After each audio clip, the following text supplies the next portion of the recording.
সেদিন আমরা চলে গিয়েছিলাম যমুনা ফিউচার পার্কে। মেয়ের জন্য উত্তরাতে অনেক জুতো খুঁজেছি, বাট আমাদের কোনোটাই পছন্দ হয়নি, তাই চিন্তা করলাম যমুনা ব্রাঞ্চে যাই, সেখানে কালেকশন অনেক বেশি আছে, ওখানে গেলে হয়তো পাবো। তারপরে এই তো আমরা অ্যাপেক্সে গেলাম, বাটাতে গেলাম। অ্যাজ ইউজুয়াল উত্তরাতেও আমরা যেমন পাইনি, এখানেও আমরা তেমন পছন্দ হচ্ছিল না আমাদের।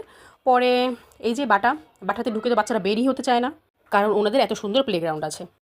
এখানে মেয়ে অনেক দুষ্টমি করছিল, আমি বলছিলাম এগুলাই কিন্তু ভিডিওতে সব দেখাবো। তারপরে এই তো আমরা ওরিয়নে গিয়েছিলাম। ওরিয়নের কালেকশনগুলো আমাদের অনেক বেশি ভালো লেগেছে। মেয়ে ট্রায়াল দিচ্ছিল যে ওর কোনটা ভালো লাগে।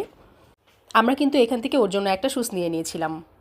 তারপরে এই তো বিল করে ফেলছিলাম, কারণ শপটা বন্ধ হয়ে যাবে। আমরা গিয়েছিলাম সন্ধ্যার পরে, তাই আমাদের রাত হয়ে গিয়েছিল, মার্কেট বন্ধ হয়ে যাওয়ার সময় হয়ে গিয়েছিল। ফাইনালি আমরা জুতা কিনে ফেলেছি। আমরা কিন্তু এই জুতাটাই কিনেছিলাম, বাট কালারটা ছিল ব্লু কালার।